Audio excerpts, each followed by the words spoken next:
कृष्णा। आज के प्रातःकाल की वेला में आप सभी का स्वागत है आपके अपने भक्ति यूट्यूब चैनल मंत्र पूजा में। आज के इस वीडियो में आप सभी सुनने वाले हैं पुरुषोत्तम मास की कथा का 12वां अध्याय। पुरुषोत्तम मास महात्म के 12वें अध्याय में मुख्य रूप से मेधावी ऋषि की तपस्विनी कन्या जो अगले जन्म में द्रौपदी बनी थी, उसके देह त्याग, उसके पुनर्जन्म और पुरुषोत्तम मास के निरादर के कारण मिलने वाले कष्टों का निवारण। तो चलिए श्री हरि पुरुषोत्तम भगवान का नाम लेकर बड़े ही श्रद्धा से और बड़े ही प्रेम भाव से आप सभी आज की इस कथा का रसपान कीजिए। श्री नारद जी बोले, जब भगवान शंकर चले गए तब हे प्रभु, उस बाला ने शोक कर क्या किया, सो मुझे विनती को धर्म सिद्धि के लिए कहिए। श्री नारायण भगवान बोले, इसी प्रकार राजा युधिष्ठिर ने भगवान श्री कृष्ण से पूछा था, सो भगवान ने राजा के प्रति जो कहा सो हम तुमसे कहते हैं, सुनो। श्री कृष्ण भगवान बोले, हे राजन, इस प्रकार जब शिव जी चले गए तब वे बाला बहुत प्रभावित हो गए और लंबे में श्वास लेती हुई बड़ी ही डरी हुई और वे कृष्णोद्री अश्रुपात पूर्वक रोने लगी।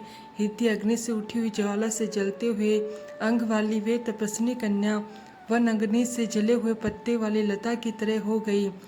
दुख और ईर्ष्या को प्राप्त उस कन्या का बहुत समय व्यतीत हो गया। जिस प्रकार चूहे का बिल में घुस कर आक्रमण करके सर्प उसे वश में कर लेता, उसी प्रकार उपयुक्त शोचनीय अवस्था को प्राप्त उस तपस्विनी बाला पर उस प्रभु काल ने आक्रमण कर उसे वश में कर लिया। वर्षा ऋतु में मेघ से गिरे आकाश में बिजली चमक कर जैसे नष्ट हो जाती, उसी प्रकार तपस्या से जले हुए पाप वाली वो कन्या अपने आश्रम में ही मर गई। उसी समय धर्मनिष्ठ यज्ञ सेन नामक राजा ने बड़ी सामग्रियों से युक्त उत्तम यज्ञ किया। उस यज्ञ कुंड से स्वर्ण के समान कांत वाली एक लड़की उत्पन्न हुई। वही कुमारी द्रुपद राज की कन्या के नाम से संसार में विख्यात हुई। पहले जो मेधावी ऋषि की कन्या थी, वही सब लोकों में द्रौपदी नाम से प्रसिद्ध हुई। उसी को स्वयंवर में मछली को भेदकर भीष्म, कर्ण आदि बहुत से राजाओं ने तण के समान कर शोभित रज मंडल दल में अर्जुन के पांचाली को पाया। है मुनि, वही द्रौपदी दुष्ट दुशासन द्वारा बाल पकड़कर खींची गई और उसे हृदय वितरण करने वाले वचन सुनाए गए। पुरुषोत्तम की अवहेलना करने के कारण मैंने भी उसकी उपेक्षा की थी। जब वे मेरे में स्नेह करके मेरा नाम बराबर लेने लगी, हे दामोदर, हे दया सिंधु, हे कृष्ण, हे जगतपते, हे नाथ रमाना, हे केशव, हे क्लेश नाशन, मेरे माता पिता, भ्रात, वग्र, सहेलियाँ, बहन, भांजे और इष्ट पति आदि कोई भी नहीं है। ऋषिकेश, मेरे तो आप ही सब कुछ हैं। हे गोविंद, हे गोपिकानाथ, दीन बंधु, दयानिधि, दुशासन से आक्रमण किए गए मुझे क्या आप नहीं जानते? यद्यपि पहली पुकार से मैंने उसकी ओर ध्यान नहीं दिया था, पर जब दुशासन से पराभूत होकर उसने मेरा स्मरण किया तब गरुड़ पर चढ़कर शीघ्र वहां पर पहुंचकर मैंने, हे राजन, उसे बहुत से वस्त्रों से परिपूर्ण कर दिया। सदा मेरे में स्नेह करने वाली मैं ही हूँ प्राण, जिसकी ऐसी सदा मेरे भजन में परायण मेरे अत्यंत प्रिया सती सखी मुझको प्राणों के समान होने पर भी पुरुषोत्तम के अवहेलना करने के कारण उसकी उपेक्षा करनी पड़ी। पुरुषोत्तम का तिरस्कार करने वाले का मैं पतन कर देता हूँ, पर पुरुषोत्तम मुनियों और देवताओं से भी सेव्य, फिर समस्त कामनाओं को देने वाला यह पुरुषोत्तम मनुष्य द्वारा तो सेवनीय है। अंत आगामी पुरुषोत्तम की आराधना करो, 14 वर्ष के संपूर्ण होने पर तुम्हारा कल्याण होगा। हे पांडु नंदन, जिन पुरुषों ने द्रौपदी के बाला को खींचते हुए देखा, हे महाराज, उनकी स्त्रियों की अलकों को मैं क्रोध से काटूंगा। दुर्योधन आदि राजाओं को यमराज के भवन को पहुंचाऊंगा। बाद में तुम समस्त शत्रुओं का नाश कर राजा होंगे। ना मेरे को लक्ष्मी प्रिय, ना मेरे को बलभद्र जी प्रिय, ना वैसे मेरे को देवी देवकिया, ना प्रद्युम्न, ना सत्य की प्रिय। जैसे मेरे भक्त को प्रिय वैसा कोई प्रिय नहीं है। जिसने मेरे भक्तों को पीड़ित किया उससे मैं सदा पीड़ित रहता हूँ। हे पांडव, उसके समान मेरा अन्य कोई शत्रु नहीं।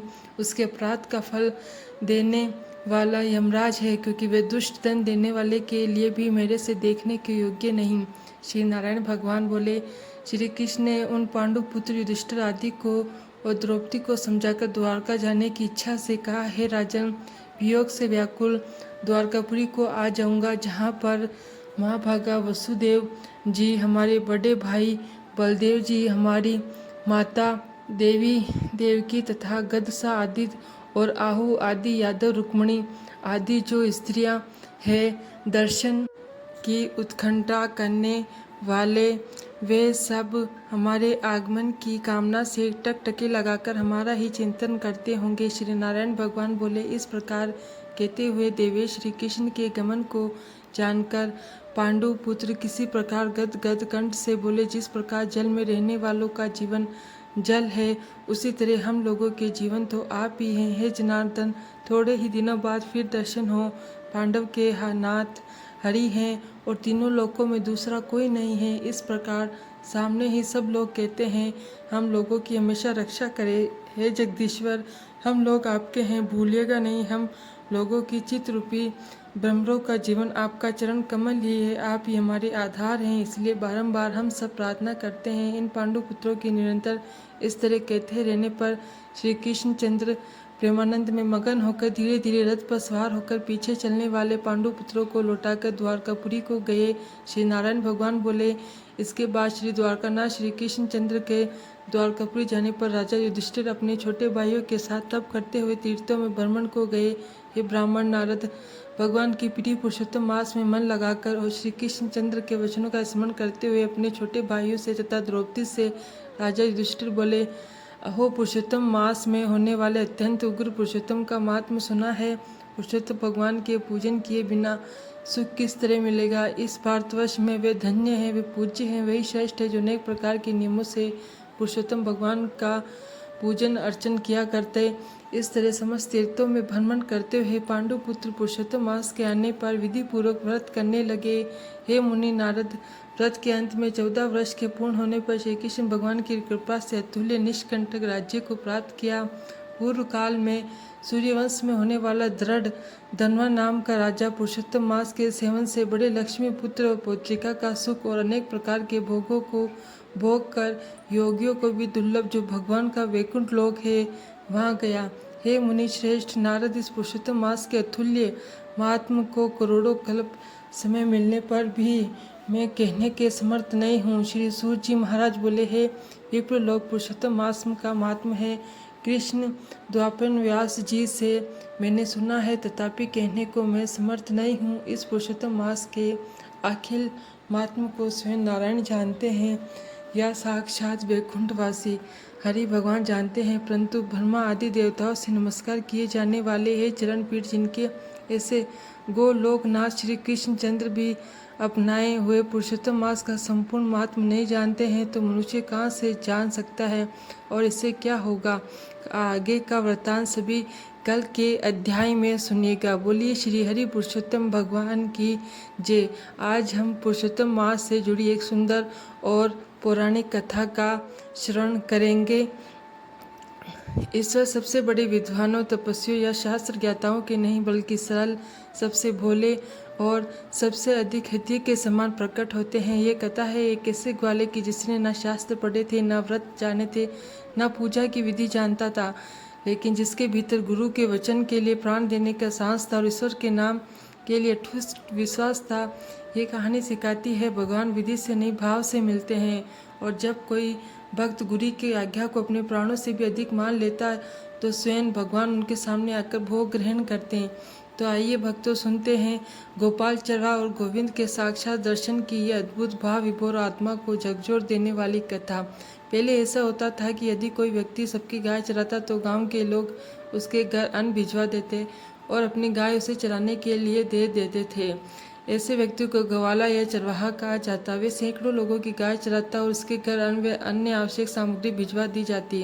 गोपाल चरवा ना तो एक अक्षर पढ़ा लिखा, ना ही उसने कभी भगवान का नाम लिया था, ना कोई धार्मिक चर्चा सुनी थी। उसका परमार्थ से कोई संबंध नहीं था। वे बस गाय चराता, जंगल में रहता, उसकी पत्नी उसे भोजन पहुंचा देती। गांव वाले परिवार चलाने के लिए उससे सामग्री दे देते, क्योंकि वे सबके गाय चराता था। ना तो उसे किसी धर्म का ज्ञान, ना किसी साधना का। एक दिन उसने देखा कि जंगल के संतों की एक मंडली जा रही है जो श्री राम जय राम जय राम, श्री राम जय राम जय राम का कीर्तन कर रही थी। उनके कीर्तन को सुनकर उसे बड़ा आनंद आया। उसे लगा कि संत जन कितने भाव विभोर होकर झूम झूम के गा रहे हैं। उसने किसी से कोई बात नहीं की, बस उनके कीर्तन की धुन और नाम पकड़ लिया। वे पूरा कीर्तन तो सुन ना पाया, लेकिन राम नाम उसे याद रह गया। उसकी आयु लगभग 50 वर्ष की थी। उसने कभी कोई तीर्थ यात्रा नहीं की थी, कोई धार्मिक कार्य नहीं किया था, कोई शास्त्र नहीं पढ़ा था, ना ही कभी सत्संग सुना, कुछ भी नहीं। लेकिन अब उसे अलौकिक रूप से नाम में मिठास महसूस होने लगी। कभी कभी वे जोर से गाने लगता, कभी नाचने भी लग जाता। जब इस तरह नाचता गाता तो आसपास के लोग उसका उपहास करते थे। लोग कहते, ऐसे करने से क्या मिलेगा, नाम जप से क्या हो जाएगा। उसने कहा, मैंने तो कभी सोचा ही नहीं इससे कुछ मिलेगा। मैं तो बस ऐसे ही गा रहा हूँ, लेकिन आप लोग मेरा उपवास कर रहे हैं। क्या इस तरह गाना गलत है? मुझे तो अच्छा लगता है।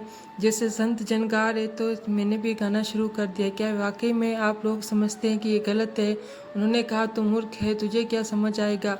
और ऐसा कह के उसका मजाक उड़ाते। उसके मन में एक बात आई, कोई तो मुझे प्रमाण दे कि जो नाम मैंने संतों के मुख से सुना, क्या वे परम सत्य है, क्या वे परम शुभकारी है, क्या सचमुच इससे वैकुंठ की प्राप्ति हो सकती है। कोई तो ऐसा मिले जो ये सब मुझे बताए। जब किसी के हृदय में ऐसी सच्ची आकांक्षा उत्पन्न होती है तो स्वयं प्रभु मार्ग प्रशस्त कर देते। ऐसे भाव से जब कोई पुकारता तो भगवान ही मिल जाते। एक दिन जब लोग उसका उपवास कर रहे थे, उसी समय उसने देखा कि एक परमहंस संत लंगोटी पहन, हाथ में कमंडल और दंड धारण किए वहां से गुजरे रहे। वे दौड़कर उनके चरणों में गिर पड़ा, विनती करते हुए बोला, महाराज जी एक बात बता दीजिए, जो राम राम में जप रहा हूँ उसी को ले लोग मेरा मजाक उड़ाते, क्या इससे मेरा कल्याण होगा? क्या मुझे वैकुंठ की प्राप्ति हो सकती? इस पर उस संत भगवान ने मुस्कुराते हुए कहा, बेटा ये भगवान का अत्यंत ही मंगलमय नाम है, लेकिन मुझे लगता है अब तुम्हें एक सदगुरु की आवश्यकता है। यदि तुम गुरु कृपा पात्र बन जाओगे तो उपवास करने वालों की बातें सुनकर मन को छू भी नहीं सकेगी और निश्चित रूप से तुम्हें भगवान साक्षात्कार होगा। ये सुनकर वे भाव विभोर हो गए, उनके चरण पकड़े और कहने लगा, महाराज जी आप ही मेरे गुरु बन जाए, अब तो आप ही में मुझे गुरु मंत्र दे दीजिए। संत महाराज बोले, बेटा मैं इस समय तीर्थ यात्रा पर हूँ, अभी ये संभव नहीं है, लेकिन यदि तुम भगवान से सच्चे मन से प्रार्थना करोगे तो तुम्हारे कल्याण के लिए निश्चित ही तुम्हारे सदगुरु देव प्राप्त होंगे। बेटा तेरे ऊपर भगवान की विशेष कृपा है, क्योंकि तू संतों में श्रद्धा रखता। मेरी बात पर विश्वास कर, तू एकांत में बैठ के रो, पुकार कर प्रभु को बुला, तुझे सदगुरु अवश्य मिलेंगे। इतना कहकर वे संत तीर्थ यात्रा के लिए आगे बढ़ गए। अब वो ग्वाला एकांत में जाकर साधने करने लगा। कभी वे पेड़ों पर चढ़कर दूर तक देखने की कोशिश करता, कोई संत आ रहे क्या, उसके लिए भोजन पहुंचा दिया जाता, वे खा लेता, गाय चराता और मन ही मन एक ही खोज में लगा रहता कि मुझे मेरे सदगुरु मिल जाए। बहुत समय बीत गया पर उसका विश्वास कभी नहीं डगमगाया। उससे पूर्ण विश्वास था कि जैसा उस परमहंस संत ने कहा था, यदि तुम सच्ची भावना करोगे तो सदगुरु अवश्य मिलेंगे। वो बात सत्य होकर रहेगी। और फिर एक दिन वही हुआ। एक तेजस्वी महात्मा तीव्र गति से उसकी ओर आते दिखाई दिए। उन्हें देखते ही उसके मन में ये बात उठी कि ये वही है क्या, यही मेरे सतगुरु हैं। वे दौड़कर उनके चरणों में गिर पड़ा। जैसे ही उसने उनके चरणों को स्पर्श किया, एक बिजली से उसके शरीर में दौड़ गई और उसी क्षण उस ग्वाले के हृदय में ये दृढ़ भाव आ जागा कि अब बात बन गई, क्योंकि गुरु मिल गए। उसकी आंखों से अश्रुधारा बहने लगी। उसे सहज ही अनुभव हो गया था कि वे संतों की भविष्यवाणी के अनुसार प्रकट हुए सदगुरु है। उसने उन संत से विनम्रता से कहा, प्रभु कृपा करके मुझे वे गुरु मंत्र दे दे जो मुझे इस भव सागर से पार करा दे। संत ने उत्तर दिया, बेटा ऐसे ही कोई दीक्षा नहीं दी जाती, पहले जाकर स्नान कराओ, फिर हम एकांत स्थान में बैठेंगे और तुम्हें उपदेश देंगे। वे बोला, महाराज मैं एक जंगली आदमी हूँ, गाय चराता हूँ, हमारा किसी घर बाहर से कोई लेना देना नहीं, ना किसी सांसारिक व्यवहार से, भोजन तो ऐसे ही आ जाता है। संत बोले, अच्छा तो पहले स्नान करके तो आओ। स्नान करके वो लौटा और दोनों एक वृक्ष के नीचे बैठ गए। संत महात्मा बोले, मैं तुम्हें कुछ नियम दूंगा जिनका पालन तुम्हें करना होगा। वो बड़ी सरलता से बोला, महाराज मैं एक सीधा साधा गंवार आदमी हूँ, ना तो मैं आपके सारे नियमों का पालन कर पाऊंगा, ना किसी व्रत का, ना ही मैं कोई कठिन साधना ही कर सकता हूँ। आप देख ही रहे मेरी हालत, 50 साल का हूँ, बिल्कुल अनपढ़, कोई धर्म कर्म नहीं जानता, बस गाय चराता हूँ। मुझसे बहुत सारे नियमों का पालन नहीं हो सकेगा, लेकिन कृपा करके कोई एक नियम दे दीजिए और मैं वचन देता हूँ कि चाहे मेरे प्राण चले जाए और उस एक नियम का पालन मैं जरूर करूँगा। गोपाल की सरलता और दृढ़ निष्ठा को देखकर वे संत भगवान अत्यंत प्रसन्न हुए। उन्होंने स्नेहपूर्वक कहा, तुझे एक नियम देता हूँ। हमारे आराध्य श्री कृष्ण और आज से तेरे ही आराध्य गोविंद होंगे। तेरे लिए यही नियम है, जब तक तुम गोविंद को भोग न लगा दो तब तक कुछ भी मत खाना। चाहे सूखी रोटी मिले, दूध मिले, छाछ मिले, जो कुछ भी मिले, पहले गोविंद को अर्पित करना, फिर भोजन करना। गोपाल ने तुरंत हाथ जोड़कर कहा, गुरुदेव, मेरे प्राण भले ही चले जाए, लेकिन आज के बाद बिना गोविंद को भोग लगाए मेरी जीवा पर कुछ भी नहीं जाएगा। वे तो सीधा सच्चा हृदय वाला था। अब तो गोपाल आनंद से झूम उठा, क्योंकि उससे गुरुदेव मिल गए, गुरु मंत्र मिल गया और इष्ट देव गोविंद भी मिल गए। इसके बाद गोपाल के घर से भोजन आया। भोजन में केवल चटनी और रोटी थी। वे एकांत में एक वृक्ष के नीचे बैठ गया और बड़े ही प्रेम पूर्वक बोला, आओ गोविंद भोग पाओ। अब गोपाल चरवा मन ही मन विचार करने लगा कि श्री कृष्ण तो आ ही नहीं रहे। गुरुदेव ने तो कहा था कि बिना भोग लगाए कुछ खाना नहीं। वे पूरे दिन भगवान की प्रतीक्षा करता रहा। वे सोचता रहा कि गुरुजी ने तो कहा था कि भगवान घट घट में विराजमान है, तो वे कहीं से भी प्रकट हो सकते। वे भीतर ही भीतर जप करता रहा, बार बार कहता रहा, आओ भगवान ये भोग पाओ, लेकिन प्रभु प्रकट नहीं हुए। रात्रि हो गई। जब देखा कि प्रभु नहीं आए, उसने वे भोजन उठा लिया और गाय को खिला दिया। स्वयं भूखा ही रह गया। दूसरे दिन फिर उसके घर से भोजन आया। उसने पेड़ से एक पत्ता तोड़ा, उसे जल से शुद्ध किया और उस पत्ते पर भोजन सजाया। फिर वे भाव भरे स्वर में भगवान को पुकारते लगा, आओ प्रभु, गुरुदेव की आज्ञा दी है कि बिना आपको भोग लगा मैं कुछ भी ग्रहण नहीं कर सकता हूँ, लेकिन आज भी भगवान प्रकट नहीं हुए। शाम हो गई। उसने फिर वे भोजन उठाया और अपनी गाय को खिला दिया। स्वयं फिर से उपवास कर लिया और भूखा ही सो गया। गोपाल चरवाहा की आयु 50 वर्ष की थी। वो दिन रात गायों के पीछे दौड़ता था और भूखा भी था। धीरे धीरे उसके शरीर में सामर्थ्य कम होने लगा। बहुत दिन बीत गए। तीसरा दिन, चौथा दिन, पांचवा दिन, छठा, सातवां, वो बस यही सोचता रहा, हे प्रभु, चाहे प्राण निकल जाए, हम गुरु की आज्ञा को नहीं तोड़ सकते। अगर आप नहीं आएंगे तो मैं भूखा मर जाऊंगा, लेकिन गुरु की आज्ञा की अवहेलना नहीं करूंगा।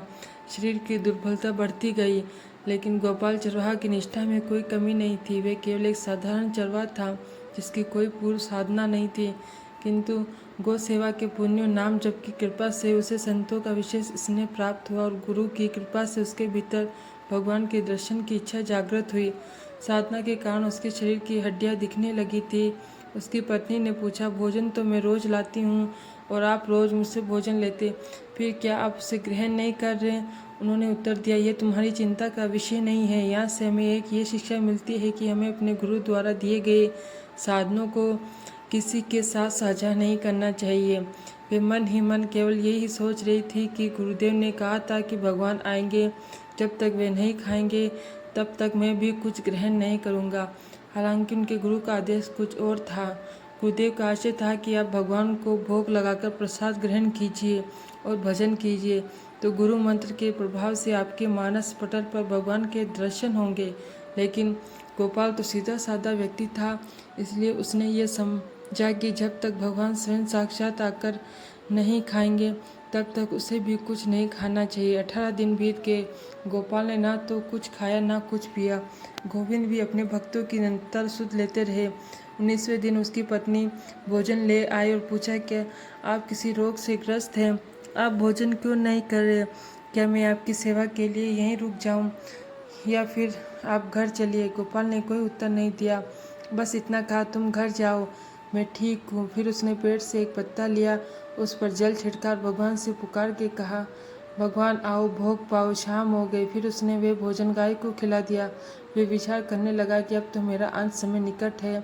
मेरे जैसे अधम के पास भगवान तो नहीं आएंगे, वे तो साक्षात ईश्वर है, लेकिन मैं अपने गुरु के वचन नहीं तोड़ सकता हूँ। चाहे मेरे प्राण निकल जाए, मैं गुरुदेव की आज्ञा का पालन अवश्य करूँगा।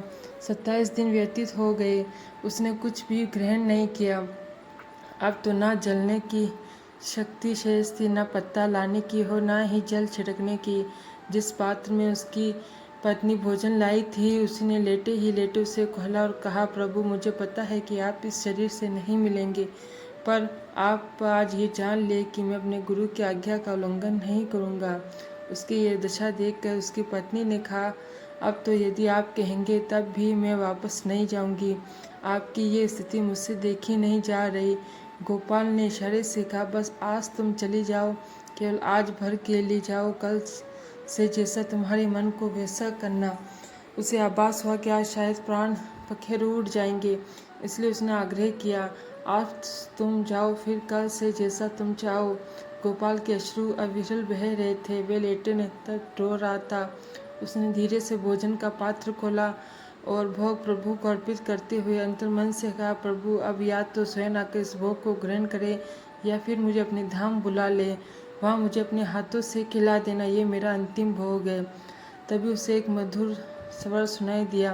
गोपाल, उसने चौंक के आंखें खोली। जैसे ही दृष्टि उठी, वही पीताम्बर, वही मोर मुकुट, वही मुरली, वही कनिंदनी, वही नपुरों की झनकार, वही ललित त्रिभंगी रूप जैसा गुरुदेव ने बताया था, वैसा ही अनुपम सौंदर्य धारण किए प्रभु श्री कृष्ण गोपाल के समक्ष खड़े थे। ना कोई गाय उन्हें देख पा रही थी, ना कोई अन्य चरवाके। गोपाल ही प्रभु के उस दिव्य रूप का दर्शन कर पा रहा था, क्योंकि भगवान जब किसी से मिलते हैं तो उसे सर्वप्रथम दिव्य दृष्टि प्रदान कर देते।